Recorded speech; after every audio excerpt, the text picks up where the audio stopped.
Blog Talk Radio.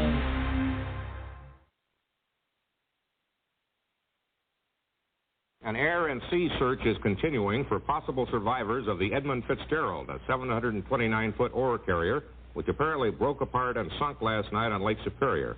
The ship and its 29-man crew vanished in a storm with 80-mile-an-hour winds and wave heights up to 25 feet. All that has been found is an oil slick and some debris.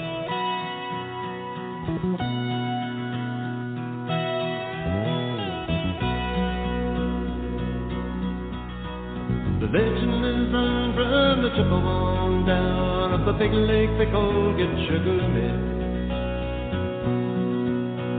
The lake, it is said, never gives up for dead when the skies of November turn gloomy. With the load of iron ore, 26,000 tons more than the Edmund Fitzgerald weighed empty. That big ship and crew was upon the bitchute when the gales of November gave her land. The ship was the pride of the American flag, coming back from some mill in Wisconsin. And the big freighter's go, it was bigger than most, with a crew and good Captain Wellesley then, concluding some terms with a couple of steel firms when they left for a loaded with Cleveland. And later that night when the ship bell rang, seemed to be the north wind they'd been sailing.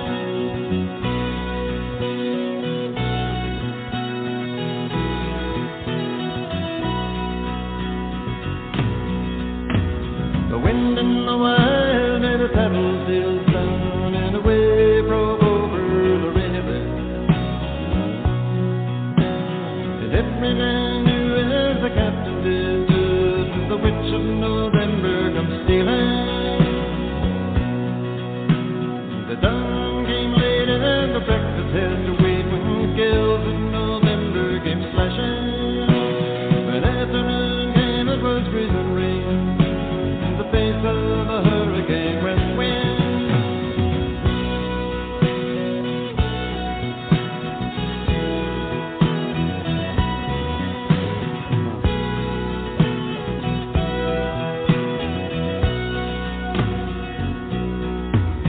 When supper time came, the old cook came on deck saying, fellas, it's too rough to feed you.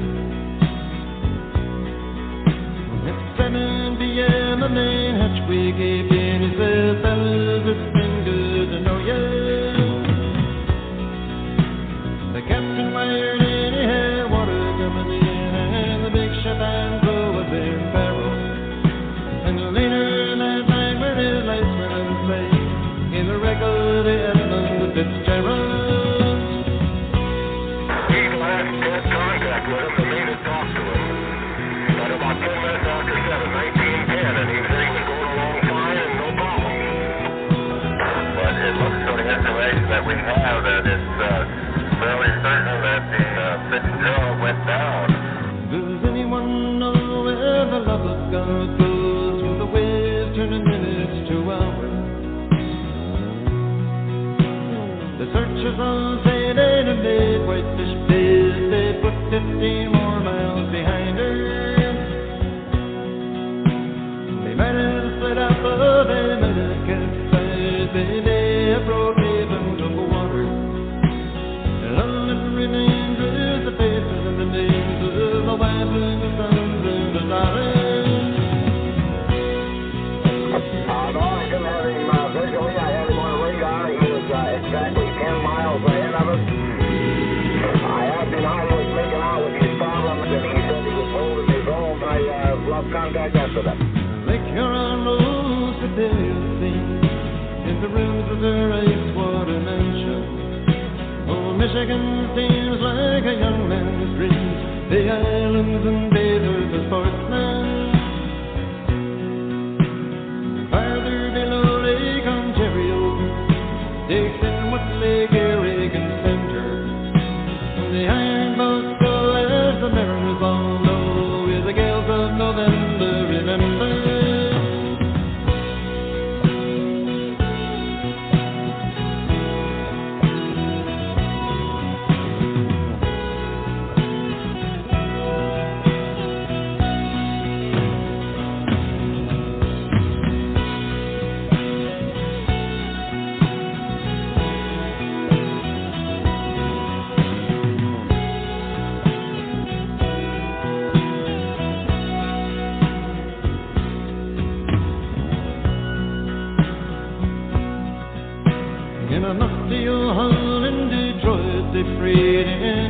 St. Sarah's Cathedral. The church bell chimed till it rang 29 times for each man on the Edmund Fitzgerald. The legend lives on from the Chippewa down of the big lake they called it Sugar Bay. Superior, they say, never gives up three days when the gales of November gone early.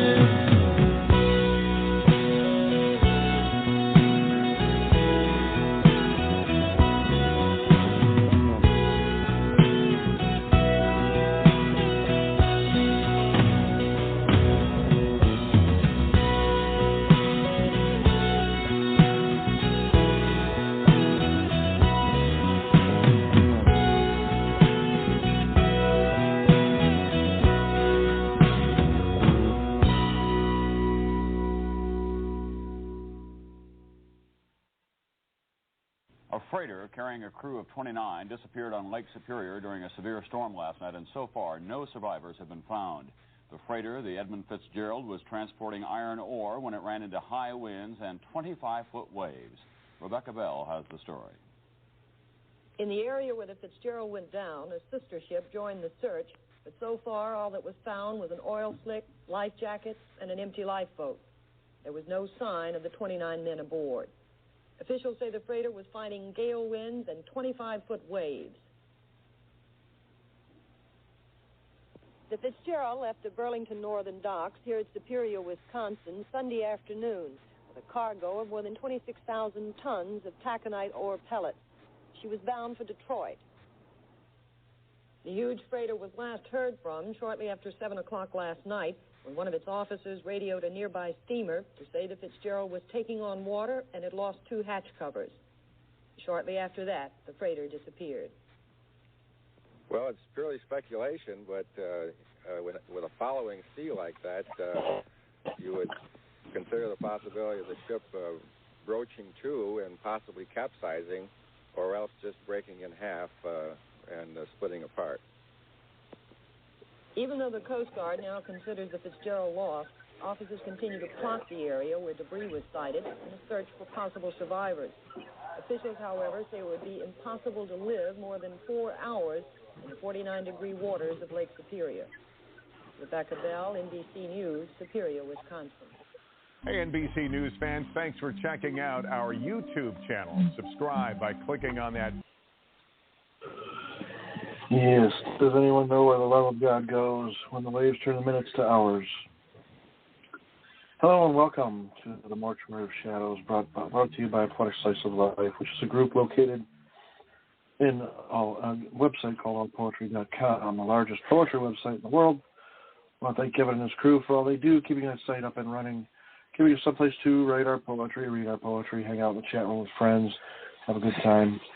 Poetic Slice of Life always has been and always will be a not-for-profit organization, always has been and always will be owned and operated by my lovely wife and co-host, Kay. Say hello, Kay. Hello. Hello. I am her Wesley Stevens 76. Tonight in the mortuary, we are going to pay homage to the 29 souls that were lost under the Edmund Fitzgerald when she sank. In a couple of days, it'll be the 46th anniversary of that sinking.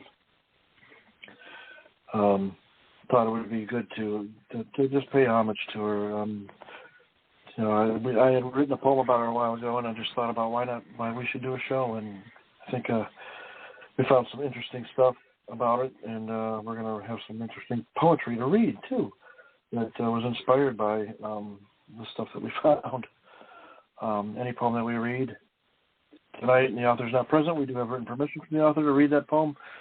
The way we got that permission was through our group email, poeticsliceoflife@yahoo.com.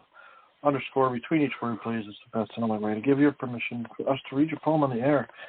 Every author does get credit for their work, and the views and opinions in said poetry, as well as the views and opinions in the comments from the commentators, may or may not mirror the views and opinions of Poetic Slice of Life. With that, I will hand the mic over to you, hon. Yeah, I just want to say thank you to everybody who gives back to all the rooms like they do here at allpoetry.com, especially the rooms that offer shows, because without everybody giving back to the rooms and or shows in the ways that they choose to, these places wouldn't be what they are, so thank you for that. If there's any episodes you like, download them to your devices. And I ask at the end of the day whether you choose to leave a comment on air or to leave your signature on somebody's writing. Do so respectfully and kindly as the look you want to create and attach to the accounts that you bring to a show. Leave those hang-ups at the door that are attached to those accounts. I should speak about the music. I'm not sure if you also want to speak about the clip when I'm done, because you were the one who did the homework yesterday, which means you were the one who put everything in the studio for me yesterday. I'm just here to press those buttons. Well, I'll talk a little bit about the clip. Okay, well, let me speak about the song first, and then I'll hand it back to you. Okay. Obviously, we're going to be opening and we're going to be closing with this song that we listened to, The Wreck of the Edmund Fitzgerald by Gordon Lightfoot, from his album Summertime Dream from 1976. Obviously, this is a factual retelling of the shipwreck on Lake Superior in November of 1975 that claimed the lives of 29 crew members. On November 10 of 1975, the SS Edmund Fitzgerald broke in half and sunk in Lake Superior. A storm was caught and reported winds from 35 to 52 knots and waves anywhere from 10 to 35 feet high. She was loaded with 26,116 tons of taconite pallets at the Burlington Northern Railroad, Dock Number 1. Her destination was Zug Island on the Detroit River, and there were 29 crew members who perished in the sinking. In the U.S., this was held out of the number 1 spot by Rod Stewart's song, Tonight's the Night. This was nominated for the Song of the Year for a Grammy, but it was beaten by Barry Manilow's I Write the Songs. Good song, too. Yeah. This little tidbit here, Ohio-based Great Lakes Brewery produces a beer called the Edmund Fitzgerald Porter. Expensive stuff, but you say it's good. I've had it. It's good. Yeah. It's very dark. It's a dark porter. Yeah.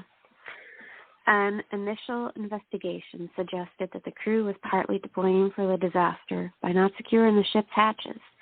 Lightfoot's song reflected the original findings in the verse at 7 p.m. and main hatchway gave in.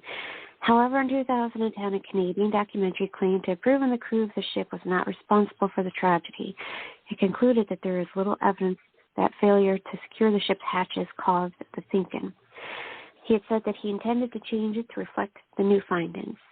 And he said that he is sincerely grateful to Yap Films and their program, The Dive Detectives, for putting together compelling evidence that the tragedy was not a result of crew error, he said in a release. It finally vindicates and honors not only all of the crew who lost their lives, but also the family members who survived them. Lightfoot recalled the story of the song during a Reddit AMA. The Edmund Fitzgerald really seemed to go unnoticed at that time. Anything I'd seen in the newspapers or magazines were very short, brief articles, and I felt I would like to expand upon the story of the sinking of the ship itself, he said, and it was quite an undertaking to do that. I went and bought all of the old newspapers, got everything in chronological order, went ahead and did it because I already had a melody in my mind. It was from an old Irish dirge that I'd heard when I was about 3.5 years old. He wrote the lyrics after coming up with the melody and chords. He recalled when the story came on television that the Edmund had foundered in Lake Superior 3 hours earlier. It was right on the CBC here in Canada. I came into the kitchen for a cup of coffee and saw the news, and I said, that's my story to go with the melody and the chords. In a 2015 interview with NPR's Scott Simon, Lightfoot explained that the article he read in Newsweek about the tragedy was short shrift for such a monumental event. He said that the song came about when he discovered the newspaper writers kept misspelling the name of the ship, rendering it as Edmund Fitzgerald, spelling it E-D-M-O-N-D, rather than spelling it E-D-M-U-N-D. Though he didn't say whether or not the misspelling was deliberate, he was quoted as telling Scott, that's it, if you're going to spell the name wrong, I've got to get to the bottom of this. And I did do a little homework earlier, based upon, the new findings in the years that have passed. it has been mentioned that he did slightly change the lyrics, but he mostly kept it to where it is at, because through the live performances that he gives through the years, the tale that he tells is basically the same, but he did change a few lyrics, such as for public performances, there were certain people who called him out as to the line, the musty old hall. So Lightfoot began singing a rustic old hall. And then he also revised the lyrics from, at 7 p.m. and a main hatchway caved in. He said, fellas, it's been good to know you. He changed it to, at 7 p.m. it grew dark. It was then he said, fellas, it's been good to know you. And like I said, he does this for his live shows where he performs a song. And many people, including Gordon, says this is his best work that he feels he's done. Mm-hmm. And many would have to agree because, you know, anybody who listens to the song, they definitely say there's a lot of emotion attached to the song. It makes you feel certain things. He did really good with what he brought. So, yeah, this is definitely in its own way a part of great music history. Indeed. All right. Well, the only thing I was going to say about the clip, that is, it was one I found. It was from the NBC's archives. Yeah. And that was Tom Brokaw talking about it. It was an actual footage from the newscast the day after the sinking. I think it was the morning after. Yeah. So I thought that would be kind of cool to play. I did want to say that before I'm sorry about the people waiting, but I'm not sure when they're waiting still. But, it's just the three of us. But I just wanted to say that the one documentary that I watched, it said that the most likely thing that had happened to her was the weather had knocked out her sonar and her navigation stuff, so she couldn't tell where she was going. And I can't remember the name of the ship that was behind her. But they said that on their blip that the Edmund Fitzgerald was getting too close to an island that was known for having extremely rocky shallows. And the captain of the Edmund Fitzgerald did say something about feeling a shudder or something like that at one point. So they think that they may have scraped the bottom and opened up a little bit of a hole in her, and that's why they were taking on water. And then there were those three sisters, as they call them, the rogue waves, a weird phenomenon that happens on Superior every now and then.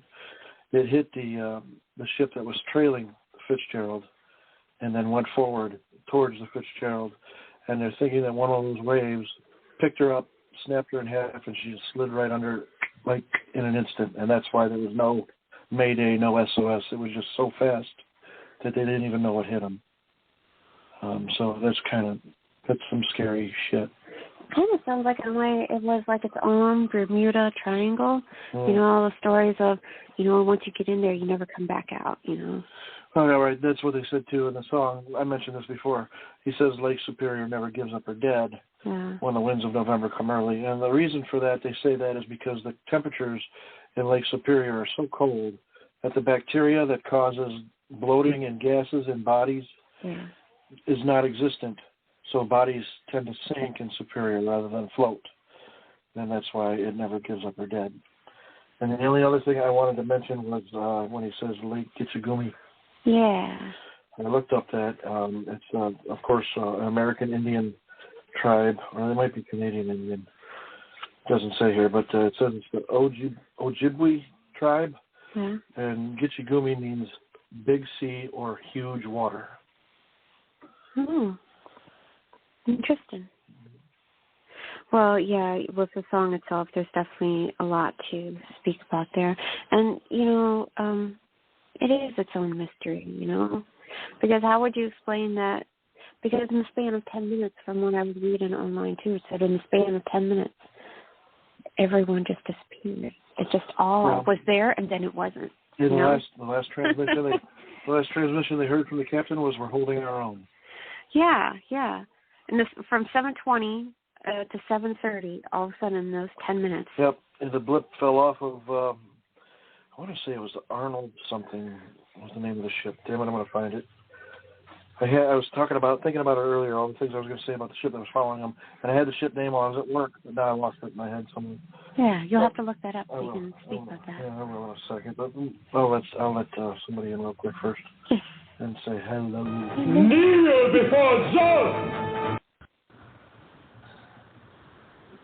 Hello. Hello, how's it going? It's going good. How are you? Alrighty. Yeah. Yes, indeed. Actually, I actually have a picture of that ship in the slideshow, too, on Blog Talk. The ship that was trailing there. Well, if you put it in the slide, you can put it in your device. At some point. I might as well do that now. Yeah, because you're the one. Because we can enlarge it and see it. You did kindness with me, and you took on everything for today for me. Well, I appreciate it. Yeah, I thought it was Arthur something. I can't remember what the heck it was called. You can see Arthur or something. Yeah, everybody's seeing that.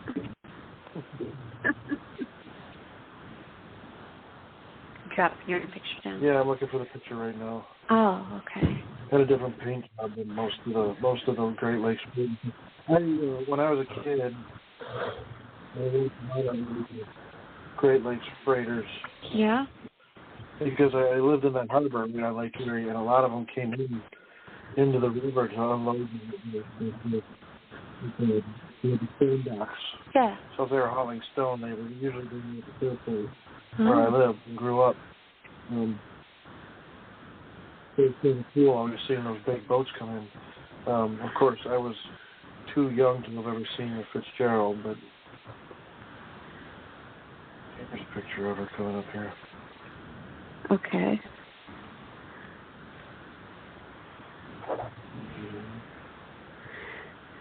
Almost there. There she is. Oh. Massive size boat. Mm-hmm. Yeah, I can't read the name. I can read the Arthur. Yeah, that's all I could see. Yeah, you have to look that up. And this is in the slideshow? Yeah, that's in the slideshow. Okay. Wow. It's a big boat. Yeah, but not as big as Edmund. Yeah? Edmund Fitzgerald was one of the biggest ones on the Great Lakes. And despite all that, it still just disappeared? Well, no, they know that they found you. Yeah. Well, no, I know. Not the wreck, but the Arthur Anderson. I think the Arthur Anderson was the ship that was trailing the Edmund Fitzgerald. Oh. Check your studio.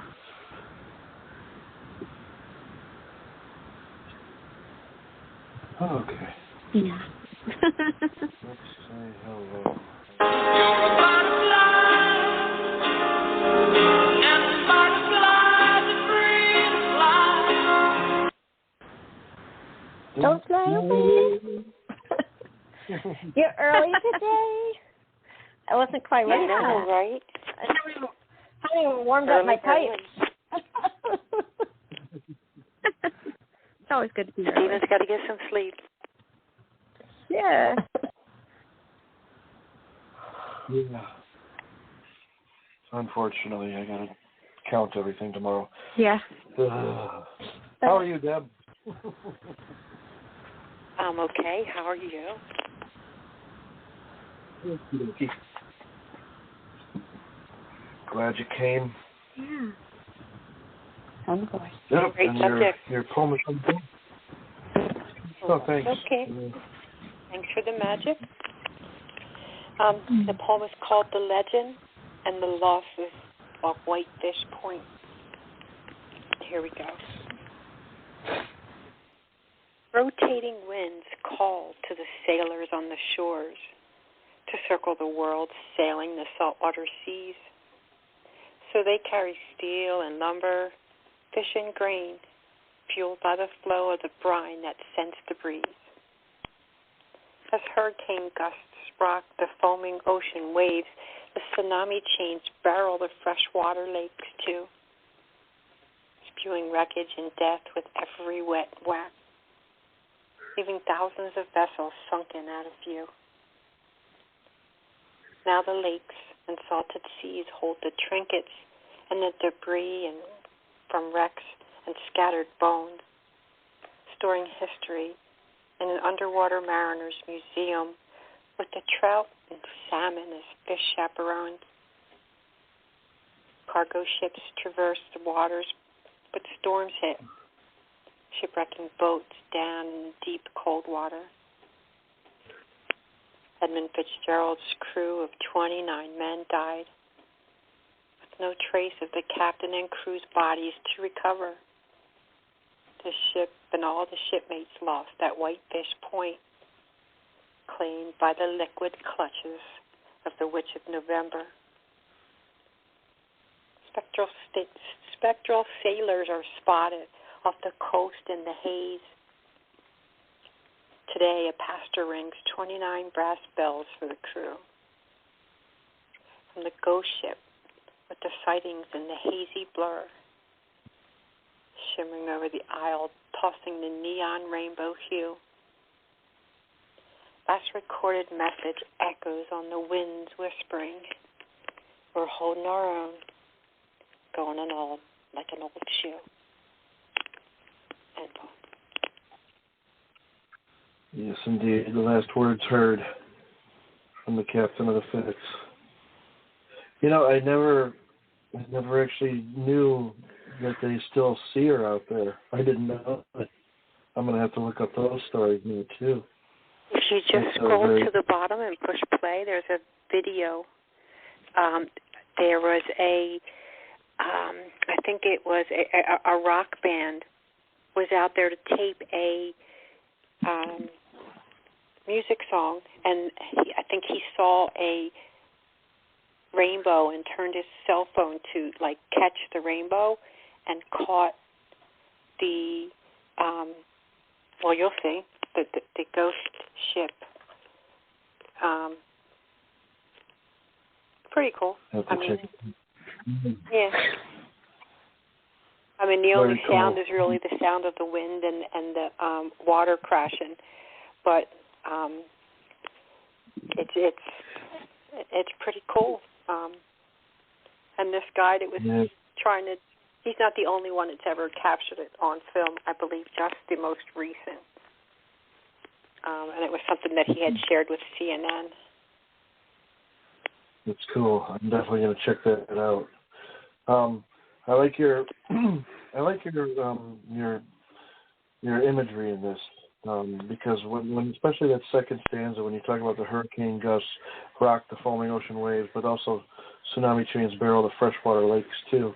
A lot of people don't realize how rough the Great Lakes can get, especially when the wind kicks up like it did that fateful November. You can get waves up to 40 feet tall, and that's nothing to scoff at, that's for sure.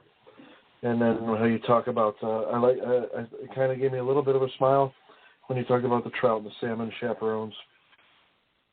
But yeah, I like the way that you ended this too, talking about the 29 bells. And they actually have a ceremony every year on the day, and you can watch it live on YouTube. Not tomorrow, the day after. I think 5:30 p.m. If you tune into a certain place on YouTube, you can watch it live. Unfortunately, I'll be at work, but I will check it out after. Yeah. You know, that advertisement is what fueled my poem, actually. Those bells. It's an excellent write, and a very, very, very good tribute to that crew. Well done, Deb. Thank you so much. I'm glad you enjoyed it. Amazing topic. Well, yeah, I like the pictures that you brought in and the extensive notes, because the pictures, you know, even last night when I was looking at some pictures of it being under the water now, it definitely looks more so like a ghost ship. Your telling definitely brings the tragedy to life well of what happened, bringing the mystery, the sadness, the lives that are part of the water forevermore. I like how you close with the final words, because it's a great way to add a personal touch of those fateful words that will be forever remembered. It's an awesome share. Thank you for bringing this. Thank you so much, Kay. Great comment. And yeah, I thought it was excellent. You know, it's these kinds of educational shows and these kind of educational pieces that keep these, these these pieces of history alive. And I remember hearing that song before.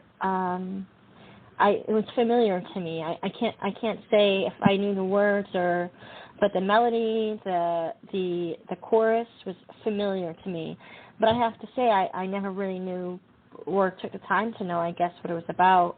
And not living locally, living on the East Coast pretty far, this isn't something that's talked about very often. And that's why I love poems like these. You have the information there. A lot of people, like me, I don't read a lot of a great wealth of nonfiction. I pretty much stay around World War II, and I branch out here and there when things are recommended to me. But my nonfiction reading is pretty light. But when people put history into poetry, I tend to be, I guess, more captivated by it, because that is the type of literature I most, I like to read when it comes to that. And this piece, not only does it have a wealth and all the details of the information, because I watched the hour documentary that you guys put down, and I think I watched one more 10-minute on top of that, and so I learned a lot about it through the documentary, because I do love documentaries. But within the poem, you captured so many of those details. So someone who may not be very into documentaries or into nonfictional writing might be scrolling on All Poetry and catch a piece like this, and will learn a piece of history, and in a way you're keeping that memory alive, which is a beautiful thing. I mean, of course, the thing they do that you said, the memorial they do every year, does also, but the more audiences you could reach, the better to keep these memories alive. It was very, very well done. And I did like all the details, especially with the, you talked about trinkets. I love that part. So really well done. Thank you so much, Sky. Appreciate it. Thank you. Awesome comment. And Deb, did you want to plug shows over at Team of Voices? I sure would, because I got to get my sound clips and stuff in there, so I better get in gear for 10 p.m. And Personal Prompt Monday with me at 10 p.m. is the steampunk show that I canceled last week for the horse race, so I'm looking forward to that. And should be pretty cool. And I am stalling a moment. Well, the lovely and delightful Miss Sky is in the room, and I'm sure she can tell you what's happening on Tuesday. So, and on Wednesday, on Wednesday is Crystal Hope, and she's got some really cool opposites, and you're to choose one of the pairs and write what inspires. It's like stuff like light versus dark. I can't find it. There it is. Okay, I'm sorry. Sweet versus spicy, open, closed, thick versus thin, love versus hate. You get the drift, and she's got about 15 of those to choose from. And then you can dazzle her, and that is at 9 p.m. Wednesday. And stay tuned to see if my suite will be back this week or next. Thank you, guys. Hey, Deb. Yes. Do you remember Clara and the Lost Spindle, that steampunk picture you gave me a long time ago? Well, you see, hon, it's like this. I have more than 20 pictures for you, so I kind of think I might, but I'm not positive. This is the thing. Anyway. There's a part 2 now. There's a part 2. Okay, yeah. Okay, cool. This is cool. part 2. Oh, well then. To look forward to. Yeah. Lots to look forward to. I hate when I have to postpone stuff and make people wait, because it was driving me crazy to wait for you to read about those trees. So I feel you, and I'm sorry, everybody, but I will see you all later on tonight, and I look forward to your brilliance, as always. Thanks for an awesome prompt, and I will see you here Wednesday. Love and respect. Hi, Deb. Yeah, Well, I just didn't mention that one. My dad was putting shows. I wanted to look it up just to see if the Arthur Anderson was still sailing the Great Lakes. Yeah? And she is still in service. Oh. Okay. Cool. That's some longevity. Yeah. Yeah. I will go on to say that's not even related to the topic. I have to say, I understand where Deb's coming from. No. About remembering. There's a lot of times people ask me, do you remember this? And my answer, a lot of the time, whether I say it or I think it, I can't remember it. If I walk away, it's gone. I can't remember. So mad. There are certain pieces I remember. Like, I can't remember what was like written in it, but I often relate them actually to the pictures that are attached because I tend to remember things by sight. So, but there are certain things. Like, I know that one of my favorite poems of yours has a Christmas tree in it with decoration, and it talks about, it's very autumny. It's autumn something. And then another one of my favorite of like Stephen's is that cinnamon one, that he has like a series of all the ones in each season, and he connects cinnamon to them all. See, I don't remember the names or anything. I just remember the concept of it. But I remember those were like my favorite ones. And yours was like this Christmas tree, and I think you were talking about some kind of cinnamon, like a hot cinnamon or something like that. I couldn't remember. I know I've mused on a few of my trees. I know which one you're talking about. Yeah? There's one about gingerbread trees, I think. Maybe? I think that's the one. Yeah. Well, yeah. So it's not cinnamon. No, you're right. It's gingerbread. You're right. No, that's it. And it has that tree. Yep. He knows what I was saying. Check this out. Check what out? They have this really cool thing online. Yeah. And I just decided to click on it because I wanted to see if the Arthur Anderson was still in service. Yeah. It says, the current position, I'm not going to read the latitude and longitude, but it gives you that. Okay. And the vessel is current speed is at 10.1 knots. And yes, it's 69 years old. The boat is 69 years old. Yeah. It was built in 1952. Wow. And it's still out there. Wow. It held up well. Yeah. It's crazy. My mom used to take me. I was only a few weeks old. They actually weren't even going to let her bring me on the boat. She had to fight to get me on the boat. I was only a few weeks old, and she brought me on a big deep sea fishing boat because my mom loves fishing. I don't know why, but she just does.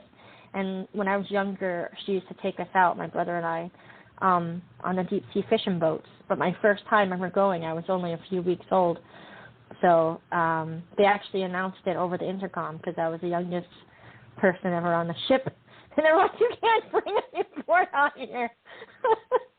And she did. But here's something even cooler. She wants to go out this next summer. She's like really dying to go. She's like, I'm going to take you and your brother again. We're going to go down deep sea fishing. And she just really, really loves it. I know I've never been a big fisher, but she does. She loves it. So.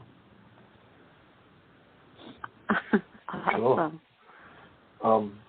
This website is very detailed. Okay. It says that the Arthur Anderson left Conneaut, Ohio. Yeah? At 1:30 this afternoon. Yeah? Yeah. Well, it's out there on that carrier.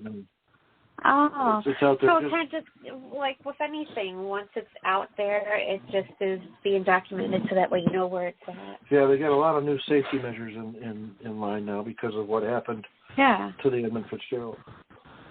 This is really cool. It's like the Edmund Fitzgerald in this. I'm just kidding. Yeah. I did really enjoy that documentary. I didn't think I was, like, I clicked on it and I'm like, well, I like documentaries, but it was really, I watched the first one that was the whole hour, and I was almost like dying in tears when the guy started talking about his brother that he would never be able to bring home. I'm like, oh my God, this is gut-wrenching. And then I watched the 10-minute one after today a little bit, so. Mm-hmm. We have to admit that it is its own tragedy. The fact that they were able, the boat, it's there in the water, but no bodies were ever recovered. Yeah, they're still doing. Yeah, I mean, that in itself is its own tragedy, that there was not one person accounted for. They're just part of the world. Kind of like the same in Titanic. Yep. Because, it was one of those tragedies that's definitely been remembered, but it's in the water. Well,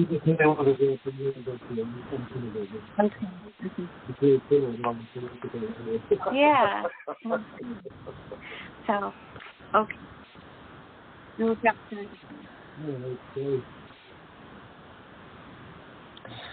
mine isn't as good as Deb's. I have a little bit of a brevity, but I did enjoy learning a lot. So I wanted to bring you something, but it's just a little brevity because I love the song so much. Sometimes when I listen to something, and or even read a poem on here, like that's why I never read poems before I enter a contest, because when I hear something and I'm like, wow, they did that really well, I'm like, we got to leave it there. And that song was just done really well too. But I really enjoyed, like I said, learning about it all. I really did. I like when you guys drop documentaries, and you always wonder who's going to watch this hour documentary. But there are people like me who will watch the hour documentary. So always definitely do that. But so thank you for that, by the way. This is called simply November 9th, 1975 by Sky.com. A crew of 29 lie in unmarked tombs of water, down where bells toll into tragedy of death. When she of 17 years broke apart in 3-meter waves against blowing winds of 50 knots, she carried a cargo of iron pellets and often traveled to the Great Lakes. But in the snow and storm of an unkind November, she succumbed to an early grave. End poem. And I was just thinking when I was watching that, how horrible would it be? Just like, but you got to think, people probably go through storms all the time. But when you have like that kind of snow and that kind of whiteout, it's just, like I know what snow whiteouts are here in New Hampshire. I definitely know what it's like to be driving and then all of a sudden hit a whiteout and you can't see two inches in front of your car. But to be on the ocean and have that too, and not know where I don't know, it's just crazy. It's just crazy because you can't just pull over to the side of the road, and wait it out. Right. Because you just, Yeah, I couldn't imagine because out there you've got the lights of the ship, but other than that, it's pitch black out there in what they were braving through. There's no headlights that can really cut through the water on a boat like that. They rely on their radar and sonar to get them where they're going, and when the storm blows that away, what the hell are you supposed to do? I like the brevity, though. I like that you mentioned the bells toll, because that does make me think of the 29 times that they ring the bell every year. And you bring in the weather, too. The snow, the storm, rain, hail. It was like the name of that movie with Clooney, The Perfect Storm. That's basically what they ended up hitting. And you said it's succumbed to an early grave. It's apparently a very early grave because of the Anderson still out there. Then the Edmund Fitzgerald would still be out there too, had she not taken. I think that speaks volumes for saying so little words. The next one, right, Sky? Thank you. I found the bell particularly inspiring. How and I would have, and you know, the bell, how they replaced it, how they went down there and they actually replaced it with all the names and then put it on to where the bell was, and then took out the bell, the original bell, and put it in the museum. But the idea that they put a new bell down there engraved with all of the crew's names, I thought it must be so moving. And then in the video you've seen the family members ringing that bell for the first time on that memorial thing, and it was very moving. Yeah, I agree, because I kind of got the sniffles too when I was watching that part too, because it's it's very touching to you know, if you consider that closure, never finding their body. It's not closure. There's no closure there at all. Wondering. Just the thought of the fear that those men had in the instant when they knew they weren't going anywhere. And, you know, I keep thinking about it, especially since we started doing the topic. You know, Thanksgiving is right around the corner. They're probably looking forward to that, and they're probably talking turkey. And next thing you know, they're gone. It just tells you. It also shows you how fragile life is and how it can just turn on a dime. Definitely. What did you think, hon? Did I get you? No, you did not. But no, yeah, you know, I would have to agree, because usually being able to lay your loved one to rest, that's where you can try to find some closure, even though the grief would be there. So I think that for the loved ones who did lose their loved ones at the water like that, it kind of kept its own suspension of the not knowing, and it added its own look to the grief that was carried, because at the end of the day, without having closure, it just kind of leaves things in so many different directions as to wishing to have answers that you know you're not going to get answers to. So, yeah, I like what you said with that there. But this is definitely a fine dedication. It brings the tragedy to light. And, yeah, as I was saying earlier, it's hard to believe that in the span of 10 minutes such things can happen that leaves its legacy. Yeah, it's definitely that truth that when the water, she's angry. It's something that's not to be contended with. And if you're out on the water and the storm's coming, you kind of are shit out of luck. And that's a sad thing, too, because those waves, they can get really high. And then with the storms on the water, nobody knows what's going to come from it. So, yeah, you definitely bring the right to bring to remembrance the death. Being stuck with no hope once being caught in the storm. You definitely bring a lot to this. You speak to the story, and you bring it more so with your own vision. Awesome. Thank you. Awesome comment. Yeah, I was just going to say that Running Wolves is out there on board. He was talking about when he was on the USS Nimitz in the Navy. Yeah. And they were having some storms, and they were in 90-foot waves. I just couldn't imagine that. The biggest rogue wave, if you want to call it a rogue wave, I've ever seen. When me and my father were out fishing on Lake Erie, Lake Erie gets whipped up angry really fast. It doesn't take much, because it was very calm that day while we were fishing, and I was sitting there around. So it looked at you on a 12-foot wave, and to me, in our little boat, that looked huge. I couldn't imagine what a 30-foot wave would look like if you were on the deck of the field seeing that fucking coming at you. I mean, I think you would know that your life was about to end. Yeah. And a 90-footer, just go there. No, thank you. Yeah. I just can't imagine that. When in 1990, and I know the date because I know when it was, but in 1998 there was a Hurricane Bonnie and Danielle, which was uncanny because my sister's name is Danielle. And we were, my mom used to take us to the beach most summers, and we would rent a cottage most of the time, like right on the shoreline, and we would go for like a week or two, and our sister would rent a cottage at the same time near us, and we would stay out there. And this hurricane, back-to-back Hurricane Bonnie and Danielle came through while we were there. And I don't know what my mom was thinking, but like it wasn't like during the hurricane, but it made the waves really big.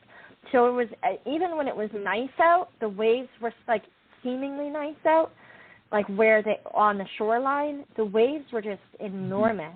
And I remember because she used to love to go out. She would call it riding the waves. That was one of the things she loved to do with us when we were younger. So we'd go out and we'd ride the waves in for hours, like every summer we would do that. And this particular year, and I was quite old, not old, but I was probably like 12 maybe in 98, and around that I think. And I remember going out to the water, and there's the shoreline, and then there was just a drop. I've never seen water like that before. It just dropped right off the shelf because the water was so the way I don't know what it was, but it was just like a shelf drop, and the waves were so huge, and we still rode them, but it was like after a little while, we only did it for a little while, then my mom was like, you really can't go on the waves anymore because they were like really insane. But it was fun, and I remember it, and I've never, to this day, I've never seen water like that. It just was the shore and the sand, and then just a drop, clear drop, because of the way that the hurricane was coming in and the way that the tide was. It was crazy. It was just insane. Well, yeah, I can imagine. But it wasn't I remember that. weather. You know, it must have been like the storm was out because it was clear weather. Good. But it was just, I don't know if it was the aftermath of the waves or whatever. Yeah. Mm-hmm. So I remember when I told my dad, because I turned around, my dad was still fishing, and I turned around and I saw that wall of water coming. I kind of gave him a jab in the ribs, and he turned around and saw it. And he jumped into the driver's seat and cranked the boat up so we could turn it into the wave, and that's how and he said, I think we're going to go home now. Yeah. Yeah. We're thinking.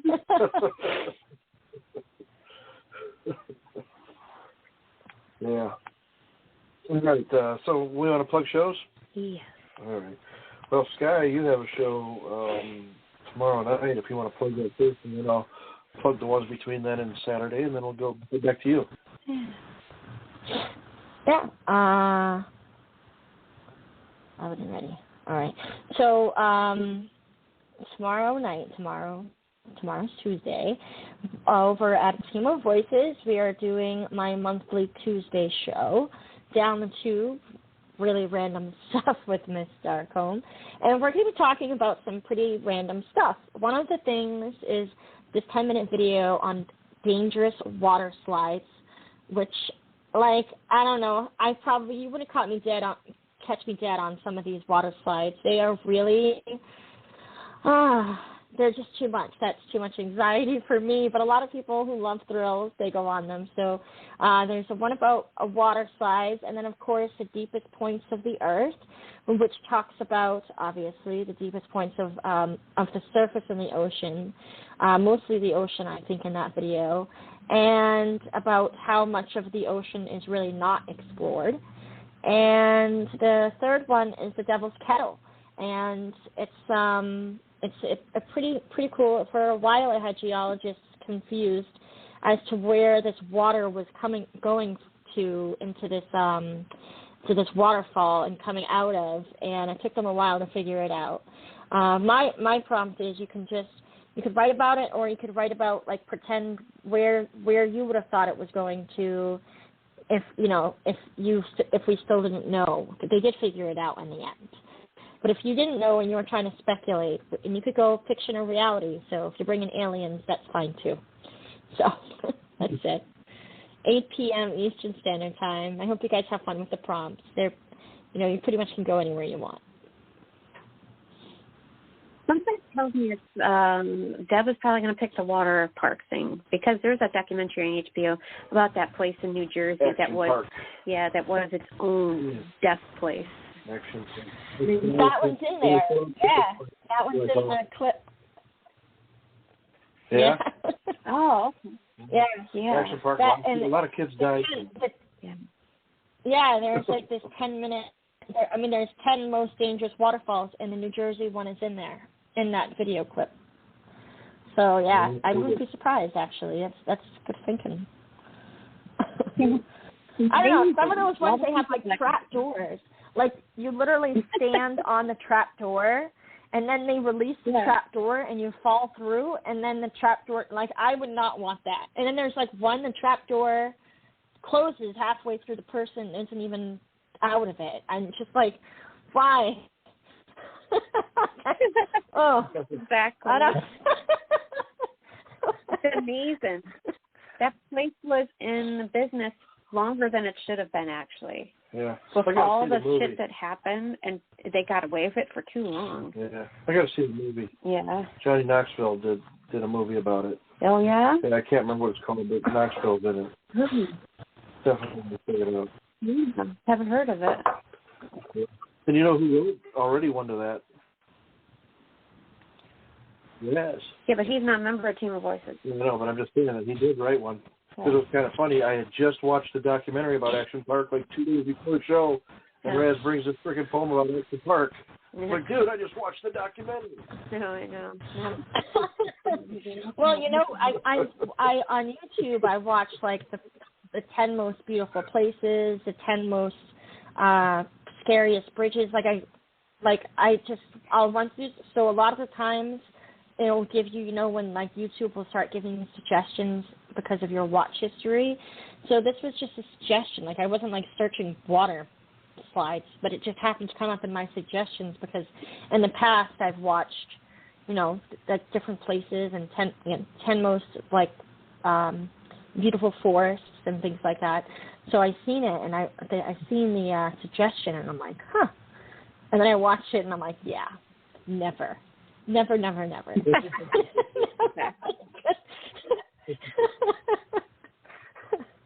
kids, I will just say real fast, them kids who frequented that place, they were not very intelligent. If they knew the history and they still went, and a lot of them, they had great injuries that were inflicted upon them because of the park. And knowing that the history that there were kids that died, why would you keep going? Yeah, I know. Are you trying to? There's one that's like 90 degrees that you actually lose contact when you're going down. You could actually lose a little bit of contact off of the slide. And then the workers, they say that people have cried going down. It's a 5-second ride. That would be me crying. You know, I don't like heights. I hate heights. The most daring thing I ever did, and it was because my friend really wanted to do it, and I did it for her birthday. I went zip lining, and I'm not like I would say, let's go do really dangerous things kind of person. But I did research in the park, and they had like 6 clips and all these things, and I don't like heights, but because I was secured by so many clips and all this stuff, and it was her birthday, and I was like, all right, let's go. But that's it. That's it. But I was clipped in. You know, I was clipped on like 5 different times.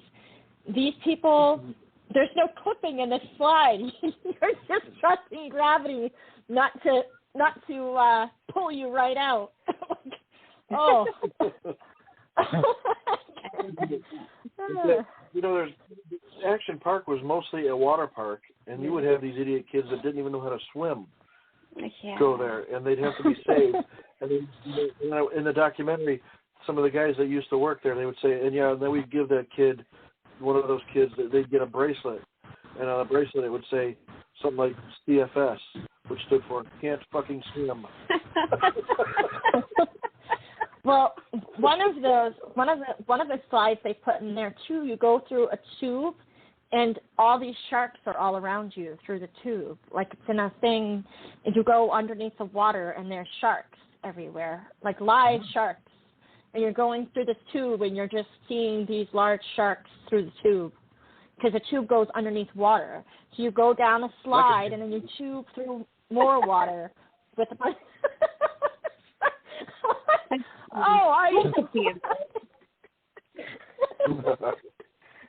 I'd be like, wow, look at the sharks. I'm sure they're going so fast that it's all you're seeing is like a blur, maybe like a little face with eyes coming at you, and then because it's so fast. But still, I just, no thank you. No thank you. All right.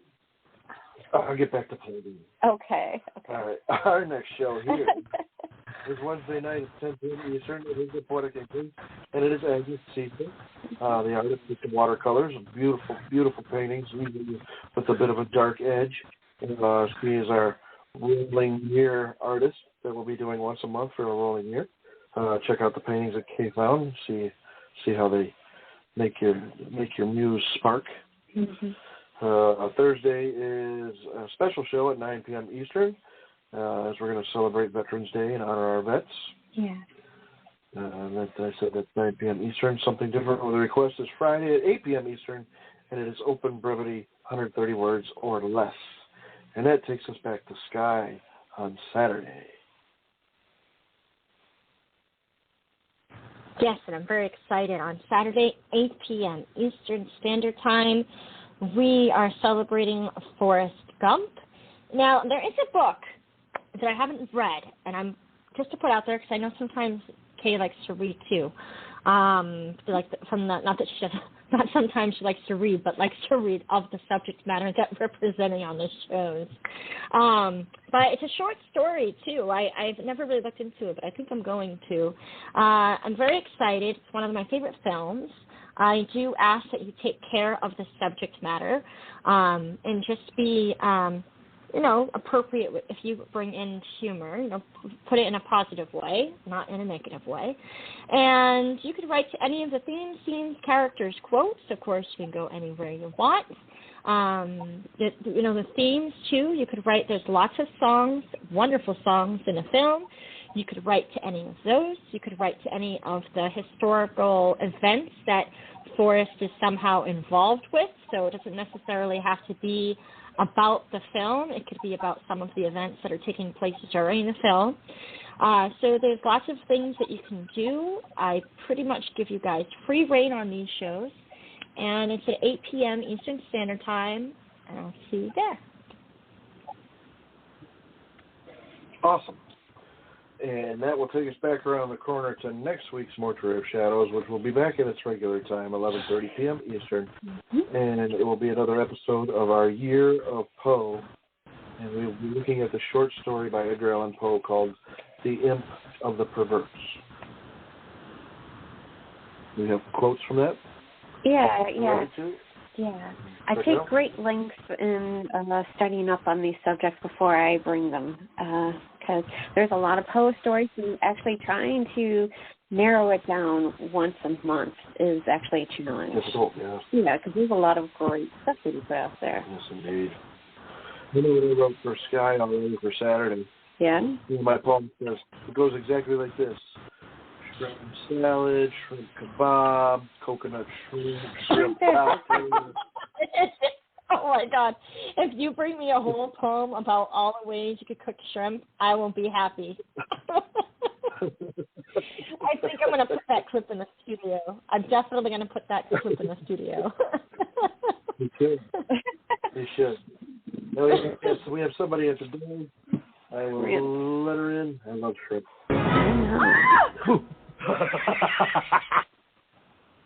Hello, Boo.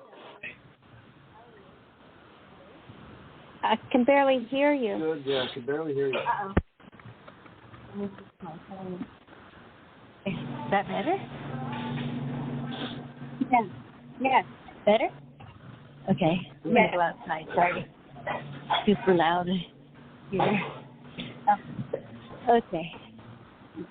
That better? Okay. Yeah, place is getting, huh? That sounds terrible. Anyway, good evening. So, okay. let me drop you down since you probably are on a time crunch. Yep, your poem is on the board. Yeah, sorry. I tried to write to the prompt, but I've been so swamped. So I picked something sort of kind of close to the vicinity of the prompt. Okay, I'm in the wrong section, sorry. Okay, so here we go. All right, so this is called, I'm not so loud, I'm so sorry. Submerged Sanctuary. Tonight, yours to wheel baby, passion drawn, given mission. My siren's call, herd grip. Better watch your position. Believe if Wolf was still alive, she would carefully fill her pockets with rocks falling off the gravestone and tread slowly into my skin, all drenched and waist-deep in a morbid black gown, long to cover the scars. Don't hear from you, I stress, tsunamis tamed by your caress. Weather lately has taken a turn, promise I wouldn't need a life vest. Footprints fade and yours begin, moments eternity seems suspended in. Trending water until the levee blows, saltwater teardrops I fight like foes. Oh, to never once again resurface has a certain poetic appeal, submerged in an oceanic grave, a scorned woman's deathbed, lined with the corpses of well-worded lovers. An empty shell of prosaic murmurs amongst bloated tissue. The difference lies here between drowning and breathing, resuscitated by my artistic starving lungs. Shall I give in to your will, Captain? The sea was not salt on the first tide, but grew bitter. One man's torrent supplied, his bride with their longing forever astray. Her shield a cold beacon across the divide, flashing desperate signals all the while, going down in apathetic undertow. So young, so wrong, so tragic. End poem. This is really cool. The picture, first off, of course, made me think of the Titanic. But I think the imagery in this, it's a metaphor to me, I think, about maybe jumping into a relationship maybe you know you shouldn't, but you want to anyway. And because when you say to never resurface again, has certain poetic appeal, submerged in the oceanic grave, scorned woman's deathbed, lined with the corpses of well-worded lovers. At least, I mean, I could be wrong, but that's kind of what I see here, is knowing that the person is probably wrong for you, but you're going to do it anyway. That's what I see. That's excellent, right? Thank you, Steve. What did you think, hon? Well, okay. Thank you, Steve. Yeah, I can see that too. You're welcome. A scorned woman's deathbed, yeah. You know, hell hath no fury like a woman scorned, so sometimes it's just better to just matters of the heart to not scorn that woman. Because it depends on the woman, you'll regret it. But yeah, I like how you bring in the metaphors. You bring in the water, you bring in the relationship aspect, but yeah, you also bring in the sinking, the death, the undertow, the ending, speaking about young, wrong, but tragic as well. Yeah, it's a perfect share. That is great for tonight. It has a lot of different things to it. The water is always a great place to bring in those metaphors in many different ways, and you brought it well. Thank you. Excellent comment. And Sky, what do you think?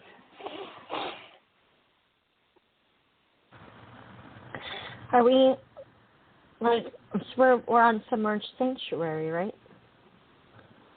Yeah. Yep. Yeah, okay. I'm sorry, I had to reread a bit because I got a little pulled away, but so I just wanted to make sure. This was excellent, Boo. You know, you speak of, you know, I can see this was kind of implemented in different prompts. And then, of course, you have the picture of the Titanic there, which was, you know, a tragedy in itself. And something that I've actually that is something that I've done quite a wealth of reading on. I don't know why, but I've always been drawn to that story, as many people are. I think that you bring, you know, the sea was not salt of the first tide, but grew bitter. One man's torrent supplied. And then a shield of cold beacon across the divide. I think this is my favorite stanza because it's like that searching but failing. And I can definitely see the different types of metaphor that can be implemented, it kind of like what Stephen was saying with relationships, but also with the Titanic. And then, I could also see, because I was just, going back into the original prompt with some tragedies in Iraq. So when you kind of implement all of those in with the Edmund Fitzgerald, you kind of see this line of tragedy, and wherever you go with it, even if it's Iraq, if it's Titanic or Edmund Fitzgerald, or even personal, you can see those metaphors kind of interlocking in all different directions, which I think is very true to the human experience. Many things can be connected in many ways, and I like that about the piece. Very well done.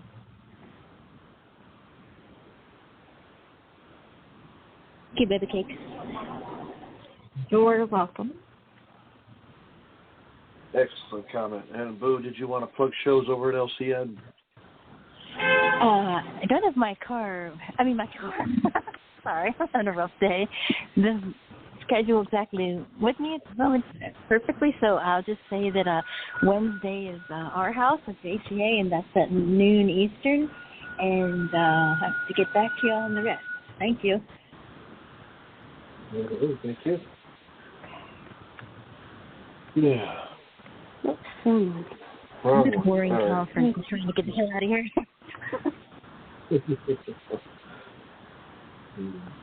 So, okay, we're going to drop my poem. I'm going to read this thing. You've already read it before. I don't want to do it again. And then we'll do a half thing. I told you. These sisters to a fit at the hip of the November of which. You're muffled for me. I don't. I'm muffled? You're muffled. You were muffled, and I didn't want you to start reading. So, just letting you know. Is that better? Is it better now? Yes. Okay.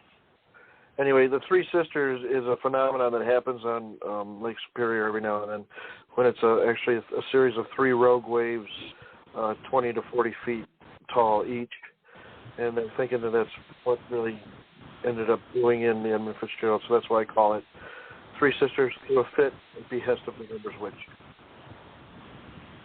26,000 tons in cargo hold so vast, just over draft marker where safety passed, iron or pellets of freightage weight, the superior waters on course so straight. 19-foot propeller thrust, 14 knots in the Great Lake's dusk.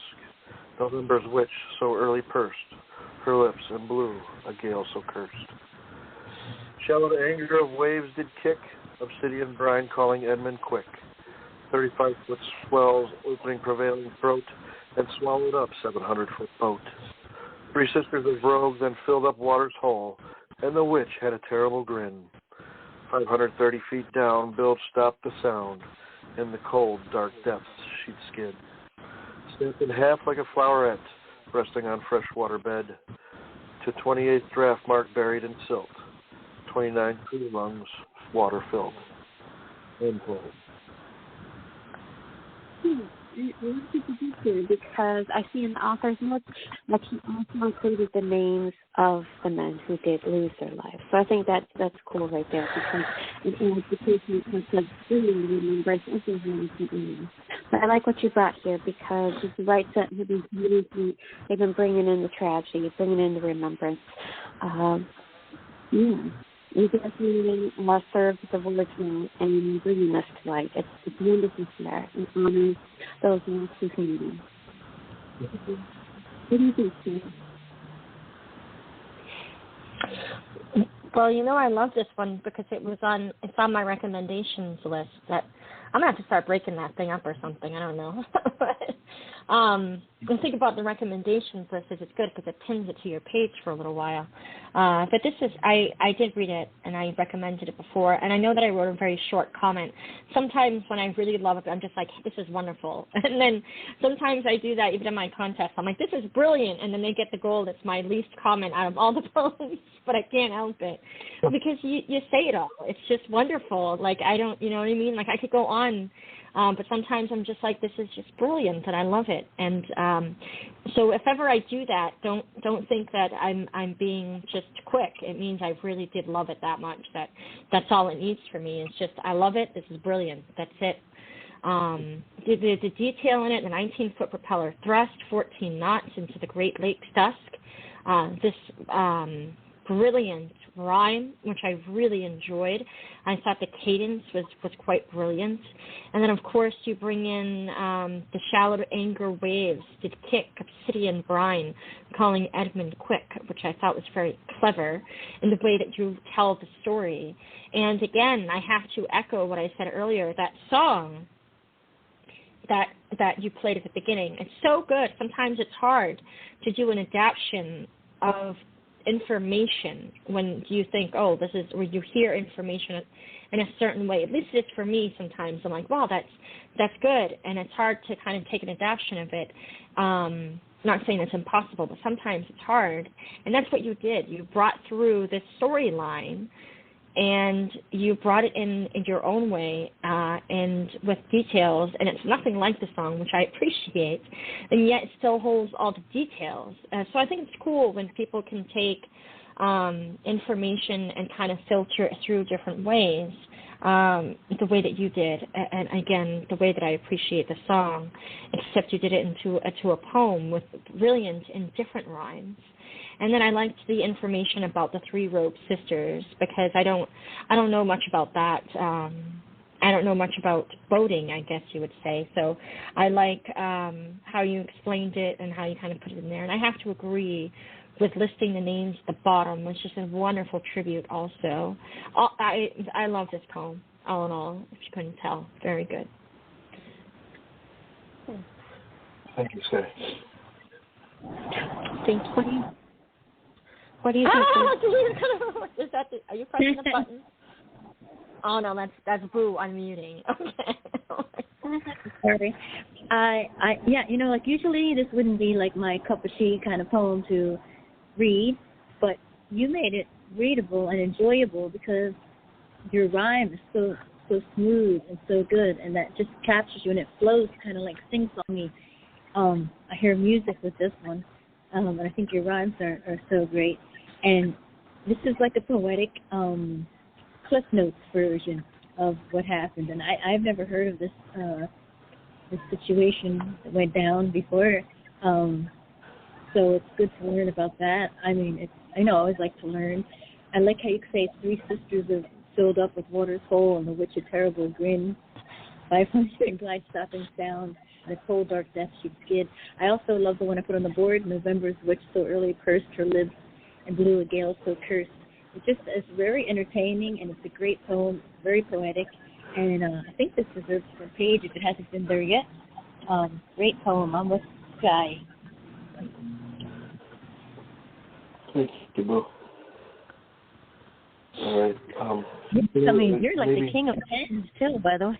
I didn't know you had so many. I just saw your folder the other day. You go. I was going to maybe read the crew's names real quick, and then we'll play it next time. But, because I don't think a lot of people know the names, and I just figured I would.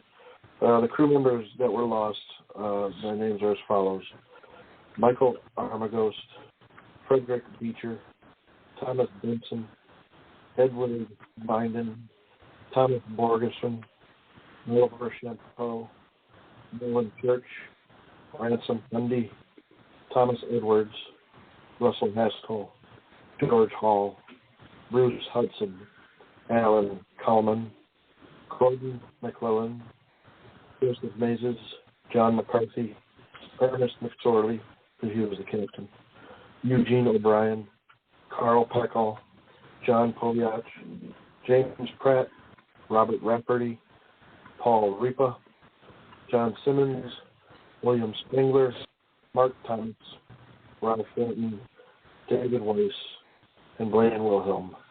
Those were in alphabetical order according to the last name.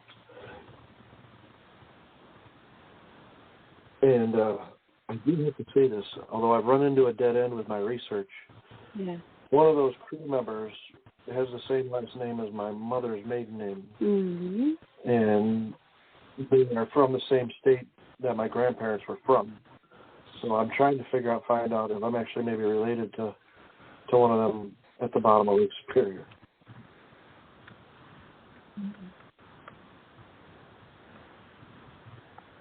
Yeah. Yeah, Ancestry.com costs too much money. They want, last time I looked at Ancestry.com, they want $50 a month. I ain't giving no website $50 a month. Sorry. It's a lot. I'm a tight ass with the money, so there's a lot of things I will say no to. I just ran into a brick wall trying to find I don't have a subscription, so I didn't know it was that high. I don't think so either. I don't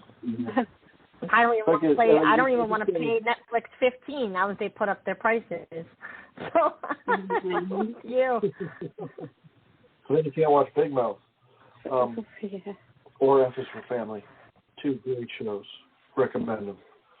But no, I just got to find an obituary. That's where I'm stuck right now. I need to find an obituary that will get me a little further into the family tree.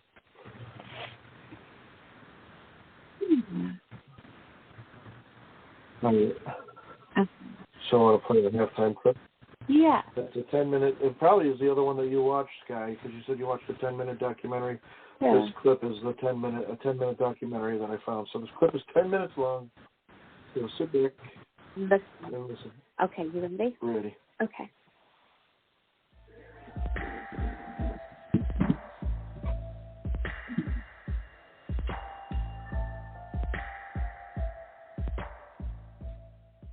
On the 9th of November, 1975, the SS Edmund Fitzgerald left Wisconsin and set off across Lake Superior, laden with a cargo of iron ore pellets.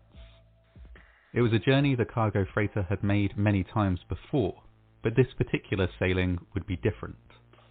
The Edmund Fitzgerald would never make it to its planned destination of Zug Island near Detroit, and neither would any of the 29 crew members on board.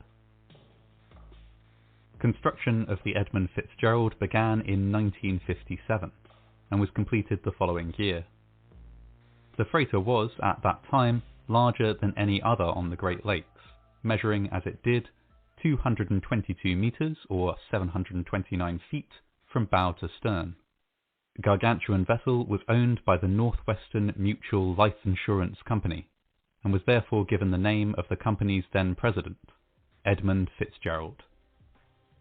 Clearly, Mr. Fitzgerald was proud of the ship his company had commissioned, and he wasn't alone. The crew and captains of the vessel demonstrated a similar pride. She was known in her early years for frequently hauling record-breaking amounts of cargo in a season, and for doing so with an impeccable safety record. The Edmund Fitzgerald was a popular sight with tourists and ship spotters too, especially when under the command of Captain Peter Polser. This particular captain was known for piping music through the ship's tannoy system to inspire the crew, and for heading out on deck with a bullhorn as the ship passed through locks, in order to bellow commentary and fun facts to watching tourists. The haulage of cargo across the Great Lakes of America might seem like a fairly mundane task. Indeed, the Edmund Fitzgerald was often referred to as a workhorse of a ship. It's safe to say, though, that among those in close contact with her, she was a much-loved workhorse. In her early years, she was cared for well, and thus by 1975 was nowhere near the end of her expected lifespan. All being well, it was thought that she stood a good chance of lasting well into the 2000s. However, this was not to be. On the 9th of November 1975, the Edmund Fitzgerald set out on a routine voyage from Wisconsin to Zug Island, loaded with a cargo of iron ore pellets. She departed around 2:15 p.m., at which time the weather forecast was fair. A storm was due in the early hours of the next morning, but the National Weather Service predicted that it would pass by to the south of Lake Superior, and would thus be of no concern to the crew of the Edmund Fitzgerald. Just 5 hours later, however, the National Weather Service updated their predictions. Far from passing by to the south, the storm would bring gale-force winds to the whole of Lake Superior. The captain at the helm of the Edmund Fitzgerald for this journey was 63-year-old Captain Ernest M. McSorley. When McSorley received this worrying forecast, he ordered a change of direction, steering the freighter towards the Canadian shore of the lake, where it might be able to find some shelter from waves and wind. By 1 a.m. on the 10th of November, the Edmund Fitzgerald was battling its way through a powerful storm. Winds blew at more than 50 knots, and waves more than 3 meters or 10 feet high smashed against the sides of the ship. Doggedly, the Edmund Fitzgerald crawled onwards through the onslaught.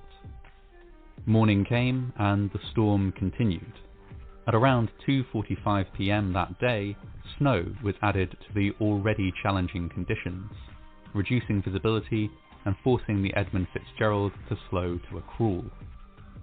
At 3:30 p.m., Captain McSorley radioed another nearby ship, the SS Arthur M. Anderson, which was following the same course as the Edmund Fitzgerald, but about 16 kilometers or 10 miles behind. "I have a fence rail down, 2 vents lost or damaged, and a list," reported Captain McSorley. In this context, list meant that the ship was tilting to one side. Captain McSorley asked the Arthur M. Anderson to stay close in case of an emergency. Later, around 7:10 p.m., the first mate on board the Arthur M. Anderson checked in on Captain McSorley. After providing some navigational guidance, he asked, "By the way, Fitzgerald, how are you making out with your problems?" Stoically, Captain McSorley replied, "We are holding our own." That would be the last communication of any kind from the Edmund Fitzgerald. The crew of the Arthur M. Anderson tried to radio again and again, but could not get through, and couldn't spot the ship on radar. They contacted the Coast Guard, first to express concern, and then to outright report that the Edmund Fitzgerald was missing. By 9 p.m, the Arthur M. Anderson had reached a safe harbour in Whitefish Bay between Michigan and Ontario. However, the Coast Guard was soon in touch to ask the ship to turn around and venture back out to look for the Edmund Fitzgerald. The captain's hesitancy in responding gives some indication as to the conditions at the time. "Well," he replied to the Coast Guard, "I'll go back and take a look, but God, I'm afraid I'm going to take a hell of a beating out there. I'll turn around and give her a whirl, but God, I don't know. I'll give it a try." Despite the awful conditions, the Arthur M. Anderson led the search. It was to be an unsuccessful one. The only trace of the Edmund Fitzgerald that was found was a smashed lifeboat and some other debris. After many ships had spent many hours searching the waters in increasingly treacherous conditions, there was only one conclusion that could be reached: the Edmund Fitzgerald had sunk. There were many questions to be answered about this disaster. First and foremost among them was what had actually caused the sinking. There had been no distress signal, and not one of the crew members on board had been able to escape in a lifeboat. How were other ships in the area able to weather the storm when the Edmund Fitzgerald was not? Was there anything particular about the design of the ship that led to its sinking? Even now, after years of extensive investigation, there are no answers to these questions, only many theories. The wreckage, discovered 5 days after the sinking, has been surveyed and visited multiple times. The ship lies broken in 2 pieces, and some theorize that it fractured under stress while still on the surface. Others believe strongly that this is not possible, and that the ship must have been swamped by a series of massive rogue waves. Still others contend that the sinking must have been down to the cargo hold flooding, or to the ship scraping against a reef in the dark and confusion of the storm. Perhaps, it was alleged, the ship had not been as well cared for under Captain McSorley as it had in previous years. Some evidence was found that repairs had been deferred or temporarily patched, and the captain had a reputation for pushing the ship hard and accepting no delays, even in extreme weather conditions. Perhaps it was his actions and decisions that caused the Edmund Fitzgerald to be lost. While the exact mechanism of the disaster remains unclear, several contributing factors were identified in the years after the wreck, and even though no single one could be blamed for the incident, changes were made to improve safety across the board. In the aftermath of the disaster, depth detectors were made mandatory on ships over a certain weight, as were survival suits for all crew. Navigational and communication infrastructure on the Great Lakes was improved dramatically, as were maps and charts of the area. Finally, the US Coast Guard began a much more rigorous inspection program of all ships sailing on the Great Lakes. These routes are not without danger, but thanks to these changes and more, there hasn't been another incident as deadly as the sinking of the Edmund Fitzgerald in the area since. A memorial to the 29 crew members who lost their lives when the Edmund Fitzgerald sank stands near the water at Whitefish Point in Michigan. The ship's bell and anchor have also been retrieved and are kept in museums to be preserved in honour of the memory of the deceased. The sailors who perished were proud and competent individuals.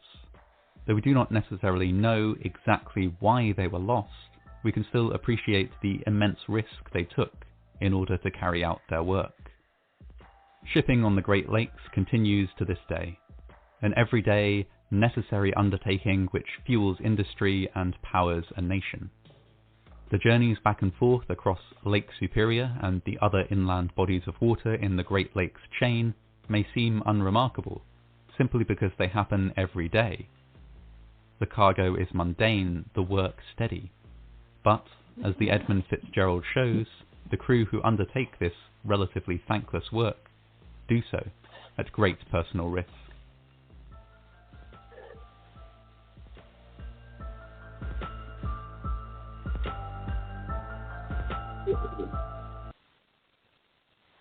Yes, indeed. I actually thought about doing that too when I was younger. Do what? Getting a job on one of those boats. Yeah? Yeah, but I never pulled the trigger on it because I lived in the harbor and I saw them coming in all the time, these huge boats. Yeah.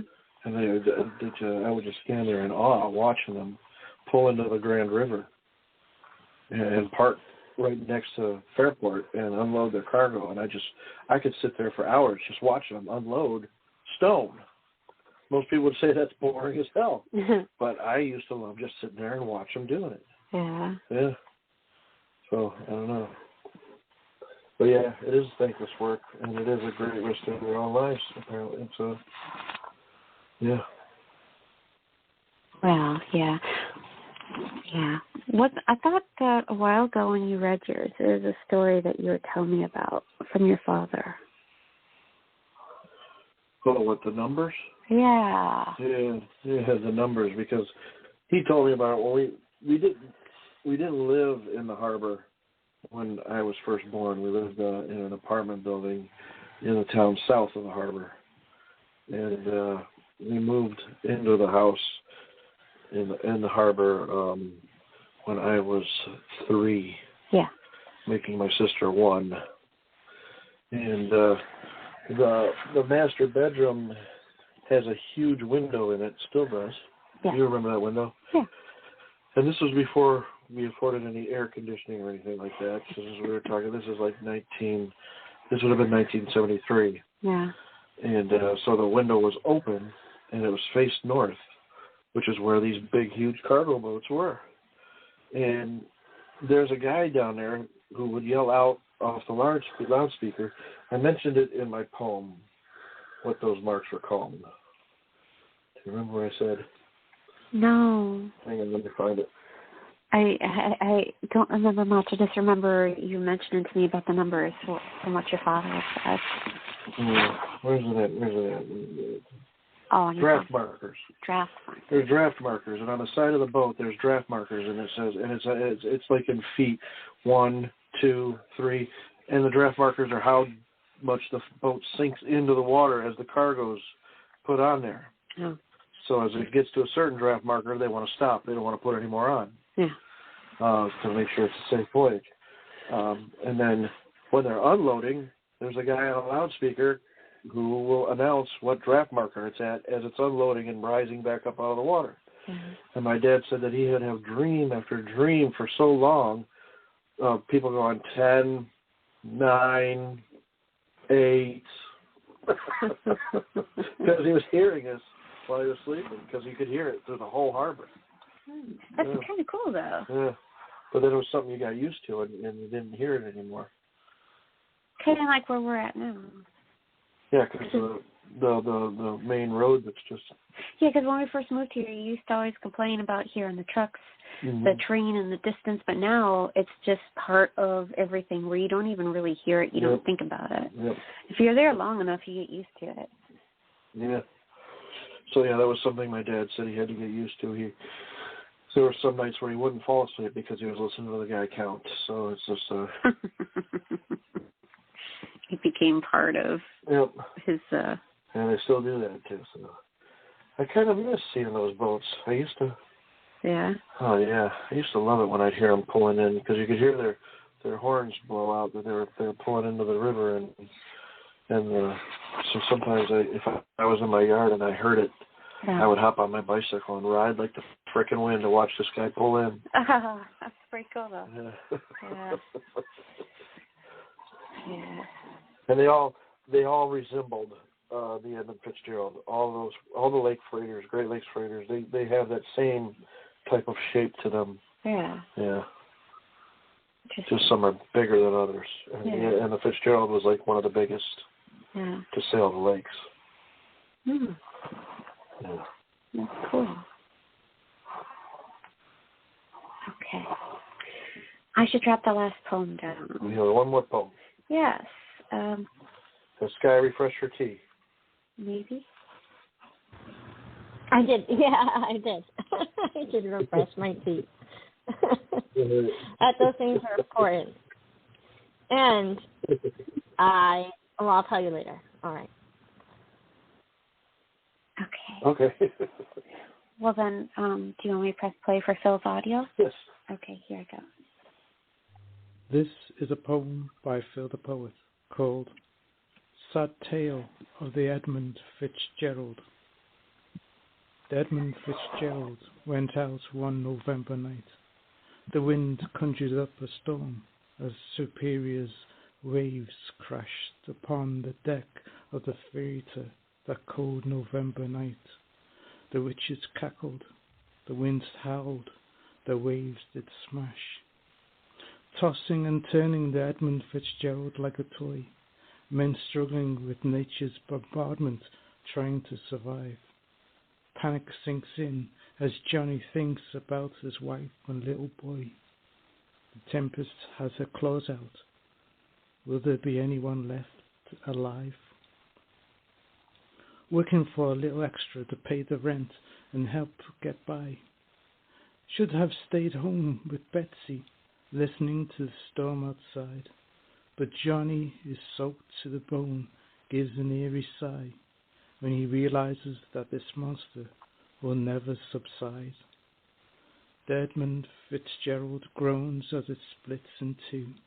The screams of 29 men mingle with the wind.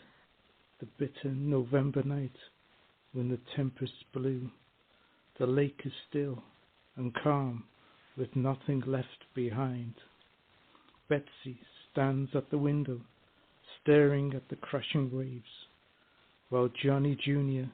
lies dreaming of a fishing trip, both unaware that the waters cover 29 graves, and that cold night the November witch clutched the Edmund Fitzgerald in her grip. End poem. Wow. First off, Phil rhymed. I like when Phil rhymes. The direction that Phil took on this, I think, is really, really, really great. The fact that he actually brought us into a crew member's head and also, speaking of his wife and child, because as Sky knows too, watching that documentary, many of them were family men and had family at home waiting for them, and of course they never came back. And I think that the way he describes this and the way he read it was both chilling and very sad, and actually made my eyes water a little bit while he was reading it, because just give you a little bit of a taste of what might have been going through their heads. And when he says the screams of 29 men mingle with the wind, it's just that is like very chilling. And the way he ended it too, on that cold night, the November witch clutched the Edmund Fitzgerald in her grip. This is a great rite, a great tribute. What would you think, hon? I would have to agree. I loved hearing him read because he definitely put the emphasis on the words as he was reading and the emotions. I like how he added the personal touch of adding a story that takes one into the storm, a family man meeting his maker that is of the water's design. But a closing stanza, it really adds so much more to pull on the sadness of the child unaware that his father and everybody that night on the boat will no longer be coming home. This is a perfect share. I appreciate you bringing this tonight, Phil. Thank you. Indeed. What do you think, Sky? Oh, it's excellent. Phil always brings so much emotion and experience into all his poems.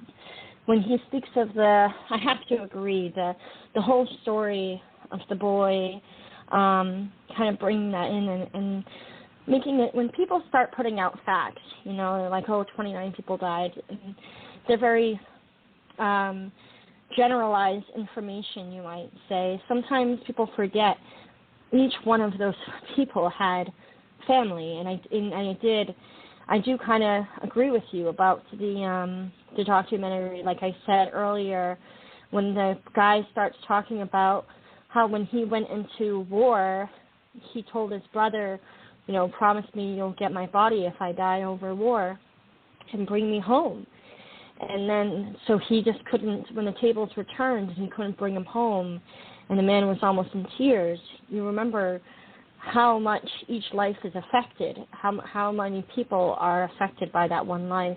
And that's how Phil kind of brings it into this more personal feel, into a story that people hold behind. And then, of course, this whole The Tempest Blew, I really loved that stanza as well. He did a great job. I mean, it's moving. It's very moving. Yeah, I agree. And the personification, too, of the Fitzgerald herself, groaning as she split in two. I like that, too. Yeah. Yeah. And I also have to say, too, that I like the idea that somebody all the way over in England, actually wrote about that, Edmund Fitzgerald. Yeah. I like that, too. So, we're bringing the knowledge to other countries as well by doing this, too. Well, yeah, that's why I like doing the shows that have themes more so, because you're learning along the way. So, yeah, I wasn't sure how tonight was going to be, but you did all the work for this show, and you definitely did a lot. And you definitely brought the legacy, the remembrance, the tragedy. You brought everything really great tonight, and everybody else who did contribute tonight as well, to help shed a little light on the anniversary of the tragedy and also honoring them too. So yeah, you did great. Everybody did great. Tonight was your baby, not mine. I really wanted to do it tonight because, like I said, I didn't know anybody on the crew. There's a slight chance that I'm probably a very distant cousin of maybe one of them. But it's just the connection that I have with I feel that I have with the Great Lakes. There is a maritime museum in the harbor that I grew up in, and they do have a scale model of the Edmund Fitzgerald in there. So that was always like one of my favorite parts of it, was to go in there and see the model of that boat. Yeah. But I don't know, it it has something to do with my childhood because, like I said, those boats were something that meant a lot to me when they came in. Yeah. That I could just sit there and watch them unload stone, like something more so mundane and boring, but I could sit there for hours and just watch them do it. And I just thought those ships were so damn cool. Well, you know, you lived in a harbor town, so you definitely got to see more so of the water and all the aspects pertaining to it. It's also cool watching the tugboats pushing them back out into the lake, too. Yeah. Yeah, that's true. And yes, I saw what you were laughing at. No, I was flitting. I'm sorry. No, it's hilarious. It is because they look exactly like each other. No, I know. If Sky hasn't looked in the Star Trekking room, she should look at the gift that Deb dropped over there. It's a meme that gets used. Yeah. You know, I don't know what film it's from. It's Samuel Jackson. It's not Pulp Fiction? No. I think it might be the one with Christine Ricci, Black Snake something, Black Snake Moan, I don't know. But you know, that meme, I have seen it damn near everywhere, from Facebook to All Poetry, in a lot of different ways with how people, you know, put their own look to it. It's a cool gift. It is. That's all I got to say. And then when Sky's done looking at that, she said that she was going to tell us something later. Okay, well, later is now. Later is now. Oh, well, I'm still trying to figure out the science room. I'm trying to get over here. I'm not very good here. Oh my gosh. I'm so slow. I'm so slow. What? No, the cat in that gift is cute. Yeah. Okay. Oh, I got it. Okay. All right. I just need some navigational skills. I don't know what film that's from, but that is freaky. That is definitely freaky. Oh my goodness. he has such good ones. All right, so you guys want to hear my exciting news? It's really not like, you know, brilliant news. But hold on, I was out of here, so I just gotta. Okay. All right, here we go. Okay. And now for something completely different. So I had to press the button. I'm not usually in there, so I had to go in there. Yeah, I just want to let you know my bookmark list is 0. Just saying. Oh. I thought you would be thrilled to hear that. Well, it's good to get those knocked out. Yeah. And I judged 10 contests yesterday. But you know what it is? So it's that Oktoberfest, opening one a day, you know. And I always say, I don't think I'm going to do it this year. And then I have like 3 people that message me, are you going to do it this year? And I'm like, well, I guess so. If you want me to. You know, so it's always the same thing every year. I'm like, I don't think I'm going to do all that work. And then like it's those 3 same people that are like, that look forward to it. And I don't, you know, and I'm like, oh, okay.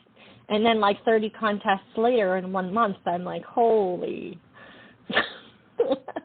I hear you.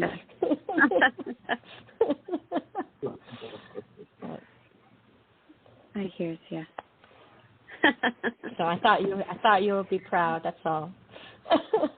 Well, no, you know, it is a good accomplishment because definitely certain days I feel victorious when I tackle all the stuff I want to online. I tackle stuff at home. I'm like, I feel really good today, you know, because you don't have it hanging on.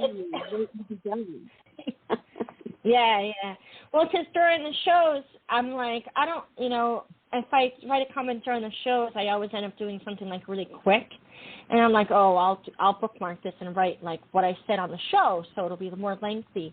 But then I get all those bookmarks and I end up leaving short comments anyway. It's okay. It is what it is. I think it's more so the thought that counts, because when I have a lot of bookmarks, sometimes I feel bad when people leave me lengthy comments and I leave them short comments, so then I feel obligated that I got to give them the same kind of length and comments. So it's more so about the fact that you're leaving a signature, I think. Me too. I think that too, because, when you, especially you comment a lot. You read a lot and you comment a lot, and sometimes when I know that people read a lot of pieces, I never get offended if they're like, "Oh, I really love this one," because what else more do you like? Sometimes that's all that you really loved it. Like, yes, you can go on about things that you loved about it, but sometimes when you're going and you're reading a lot, you're reading for the purpose of reading, and you're spending that time reading them, and you might be like, "Oh, I really love this one." And sometimes with people that I read a lot, I'll do that. I'll say, "Oh, I really love this one," and that's it. It's appreciated. Mm-hmm. Yeah. Definitely. I'm actually looking to see if I can find a picture of an actual rogue wave on Lake Superior. No. The brave people that want to take a picture is coming. Yeah, that would be either stupid or brave. A little of both. Because you're putting yourself at risk, knowing that something can happen. Yeah, especially if you're in the deck of the spirit. Yeah. Just to see what I didn't want to interrupt your conversation earlier because you were passionately speaking, but I do think that sometimes when people feel a connection to certain things, they always feel like they have to justify it if it doesn't relate to them at all. But I think, like you said, like yes, it is because you're from the area and those boats.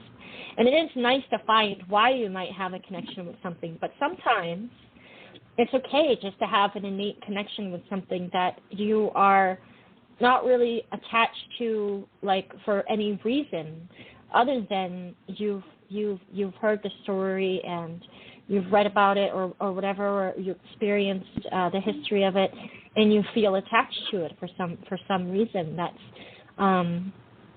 you can't quite put your finger on, I guess you would say. You can't trace those maps why, but you might just have an innate connection, and I think that's okay too. To have those, that's the universe at work. Yeah, I think so. There's a picture of a rogue wave on Lake Superior that some idiot was standing on the deck of the boat to take a picture of. Well, you've had friends that were in the same boat. Yeah, that is not okay. No. Now, I like to take pictures, okay? I don't know if you know this about me, but I love taking pictures. And often, when I am out places or doing things, I will stop and I will make people stop that I'm with and say, "Oh, wait, hold on, I just want to take a picture of that."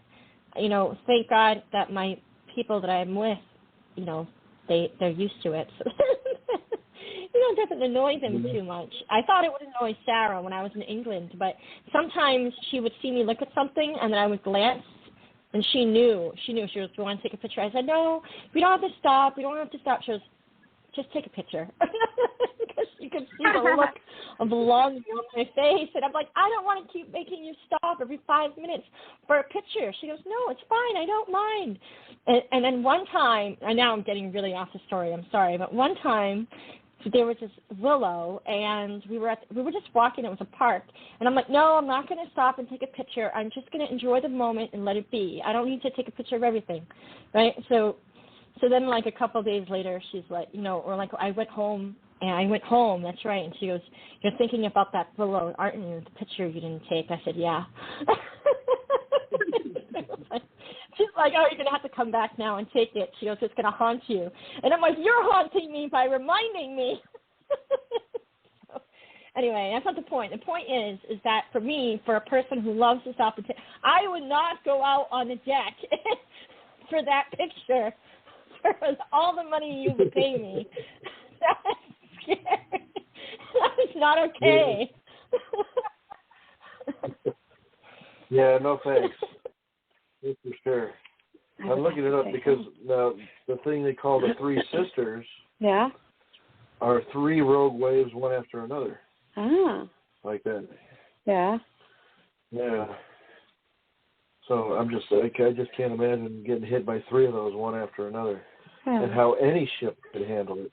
But somehow, I think that's the person standing out on the deck taking a picture of it.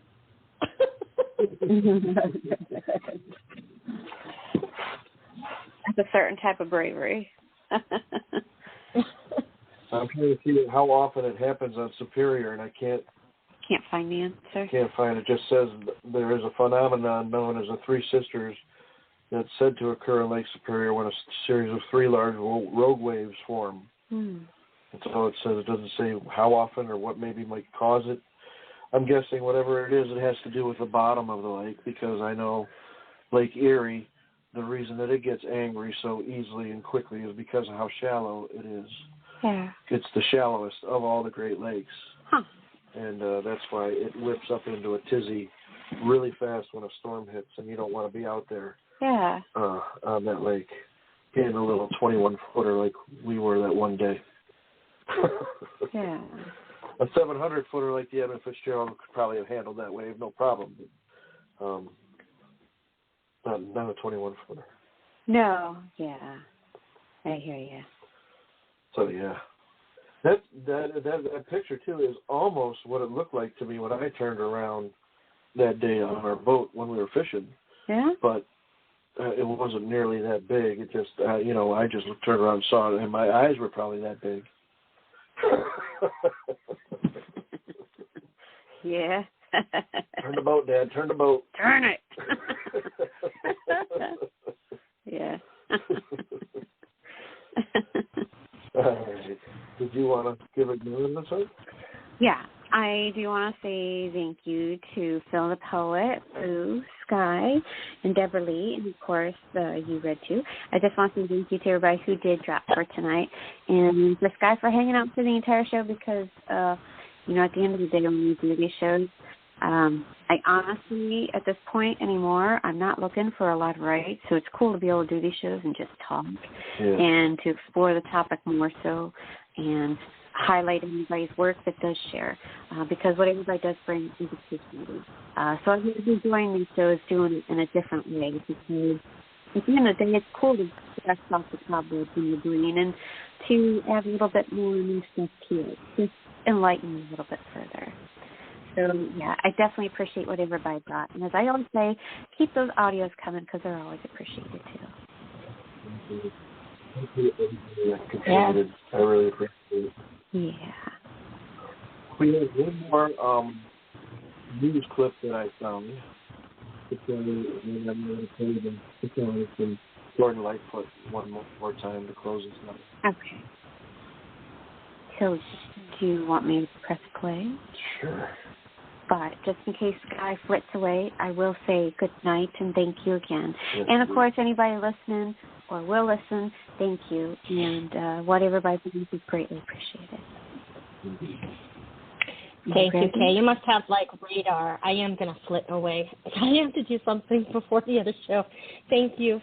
That's okay. Thank you. Have a good night. She had these wonderful waves of intuition. Great show. I'll see you in a little bit. Okay. Oh, one thing I will say before we play the clip is this is a clip that does say that there was rumors that there were spouses on board. Yeah, I did hear that yesterday when you were listening to the clip. I asked you about that. But that was found that was not true. There were no spouses on board. Okay. All right. So are you ready? Yep. Okay. There is still no trace of survivors in the Great Lakes freighter Edmund Fitzgerald, which capsized in Lake Superior last night. From Thunder Bay, Jim Simonak. We don't know whether the 729-foot ore carrier, the Edmund Fitzgerald, broke in half, capsized, or nosedived into Lake Superior. But its disappearance last night was sudden. There wasn't even a mayday or even an SOS. The boat was on radar surveillance for 10 minutes by an accompanying boat, but about 7:30 last night it vanished. Winds were gusting up to 80 miles an hour, and waves were swelling to 25 and 40 feet on the lake.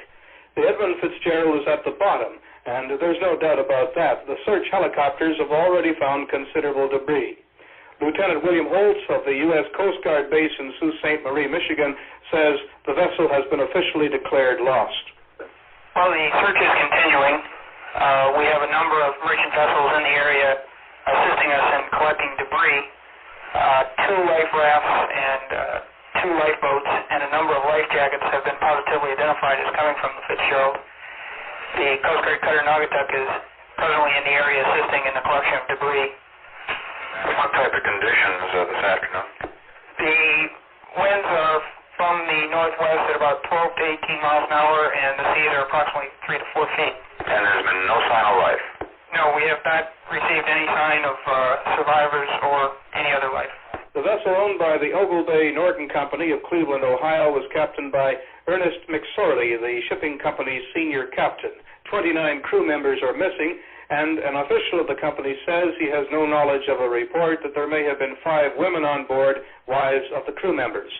The vessel left Duluth, Minnesota Sunday afternoon carrying 26,000 tons of taconite iron ore pellets for Detroit.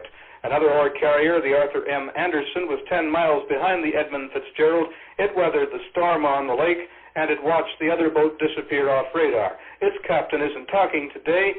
He's in seclusion at the United States Steel Building in Sault Ste. Marie, Michigan. Jim Semenek, CBC News, Thunder Bay. An air and sea search is continuing for possible survivors of the Edmund Fitzgerald, a 729-foot ore carrier, which apparently broke apart and sunk last night on Lake Superior. The ship and its 29-man crew vanished in a storm with 80-mile-an-hour winds and wave heights up to 25 feet. All that has been found is an oil slick and some debris.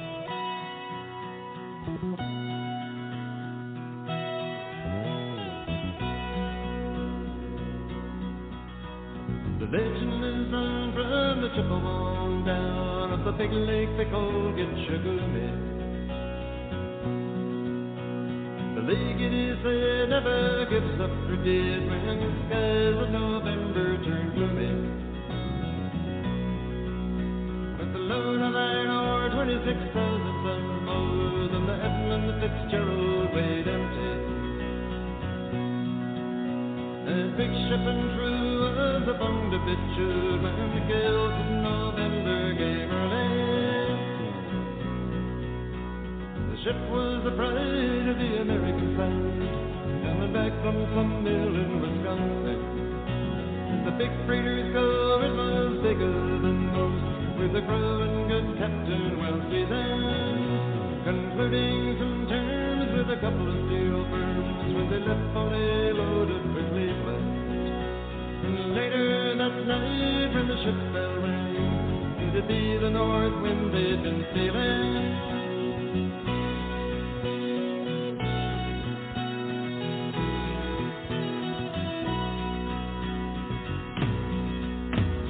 Wind in the wild made a paddle sail down and away broke over the river. And every man knew as the captain did too, the witch of November come stealing. The dawn came late and the breakfast had to wait when gales of November came slashing. When afternoon came, it was freezing rain, face of a hurricane west wind.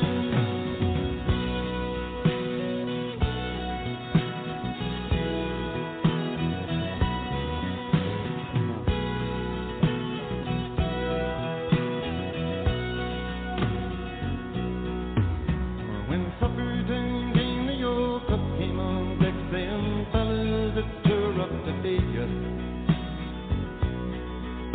At 7 p.m. the main hatchway gave in. He said, fellas, it's been good to know you.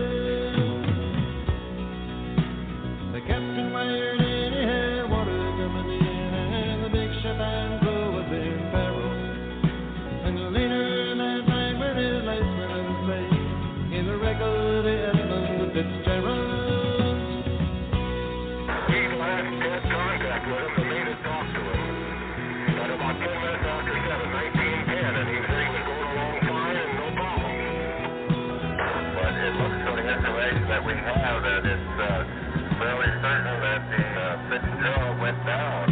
Does anyone know where the love of God goes when the waves turn in minutes to hours? The searchers all say they done made Whitefish Bay. They put 15 more miles behind her. They might have slid out, but they might have capsized. They may have broke even of water. And all that remains is the faces and the names of the wives and the sons and the daughters. No, I couldn't have him visually. I had him on a radar. He was exactly 10 miles ahead of us. I asked him how he was making out with his problems, and he said he was holding his own, but I lost contact after that. Lake Huron rose to their feet in the rooms of their ice water mansion. Old Michigan seems like a young man's dream. The islands and bays are the sportsmen. Farther below Lake Ontario, Dixon, what Lake Erie and Center. The iron boats go as the mariners all know, with the gales of November, remember.